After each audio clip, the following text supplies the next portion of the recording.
Adolf খানের এই ছবিটি নিয়ে সমালোচনা হচ্ছে। তিনি একটি মাদ্রাসায় পাগড়ি পরাতে গিয়েছেন এবং তিনি কেন পাগড়ি পরালেন এটা নিয়ে সমালোচনা হচ্ছে এবং তাকে মানুষ যা ইচ্ছা তাই বলছে। আমি বলতে চাই ভাই এটা কি অ্যাডলফ খানের দোষ? নাকি যে হুজুর এবং যে মাদ্রাসা তাকে দাওয়াত দিয়েছে তাদের দোষ? অবশ্যই এটা তাদের দোষ। কারণ এখানে অ্যাডলফ খানের কোনো দোষ নাই। এখানে অ্যাডলফ খানকে আরো অ্যাপ্রিশিয়েট করা উচিত, তাকে আরো ধন্যবাদ দেওয়া উচিত যে সে একটি ইসলামিক মূল্যবোধ রেখেছে এবং তার নামাজের একটি ছবি বা নামাজের একটি ভিডিও যেটা আপনি স্ক্রিনে দেখতে পাচ্ছেন, সেটা নিয়েও মানুষ সমালোচনা করছে, সেটা কমেন্টে গিয়ে যা তা বলছে। আরে ভাই আপনারা এমন কেন? একটা মানুষ কখন হেদায়েত পায়, কখন হেদায়েতের পথে চলে আসে সেটা কি বলা যায়? যেকোনো সময় তো মানুষ হেদায়েতের পথে আসতে পারে, তাই না? তো মানুষ কখন হেদায়েত পাবে সে তো বলা যায় না।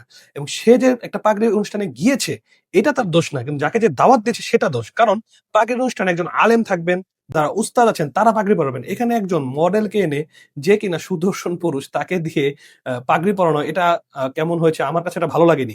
কিন্তু যারা দাওয়াত দিয়েছেন বা যে মাদ্রাসা কর্তৃপক্ষ দাওয়াত দিয়েছেন তাদেরকে নিয়ে সমালোচনা করা উচিত। তাদেরকে নিয়ে বলা উচিত, তারা কেন এরকম মডেলদের দাওয়াত দিবে? তারা আলেমদের দাওয়াত দিবে, তারা ইমামদের দাওয়াত দিবে, যারা ইসলামিক মূল্যবোধ রাখে তাদেরকে দাওয়াত দিবে। এরকম একজন মানুষকে দিয়ে পাগড়ি পরেছে, এটা হতে পারে তারকে দাওয়াত দেওয়া হয়েছে, সে আসছে। কিন্তু তাকে নিয়ে সমালোচনা করার তো ভাই এখানে আমি কিছু দেখতেছি না। তার নামাজ নিয়ে ব্যঙ্গ করা হচ্ছে, তাকে নিয়ে ব্যঙ্গ করা হচ্ছে। এতে কি সে ইসলামের পথে আসবে? এতে কি আদৌ ইসলামকে সে ভালোবাসবে? সে তো আল্লাহর সামনে মাথা নত করতেছে ভাই। সে তো মুসলিম হিসেবে নিজেকে দাবি করতেছে। সেখানে তাকে সমালোচনা না করে তাকে বুঝান, তাকে ইসলামের সৌন্দর্যগুলো দিক তুলে ধরেন। সে আশা করি ইনশাআল্লাহ চেঞ্জ হতে পারে। কখন হেদায়েত পাওয়া যায় আল্লাহ সুবহানাহু ওয়া তাআলা ভালো জানেন। ওই যে বন্ধু বারবার এক বন্ধুকে দাওয়াত দিত যে তুমি নামাজ পড়ো, নামাজ পড়ো, নামাজ পড়ো। কিন্তু সে বন্ধু আসতো না। তো ওই বন্ধু একদিন রাগ করে বলল, "তুমি জাহান্নামী।" তখন আল্লাহ সুবহানাহু ওয়া তাআলা বলল, "কে জান্নাতে যাবে আর কে জাহান্নামে যাবে সেটা তো আমার এখতিয়ার। তুমি কেন এটা বললা?" তখন জান্নাতি বন্ধুকে জাহান্নামী বানিয়ে দেওয়া হলো, জাহান্নামী বন্ধুকে জান্নাতি বানিয়ে দেওয়া হলো। তাই কে কখন হেদায়েত পাবে আর কে জান্নাতে জাহান্নামে যাবে এটা আল্লাহ সুবহানাহু ওয়া তাআলা ভালো জানেন। কিন্তু সমালোচনা করতেই হয়।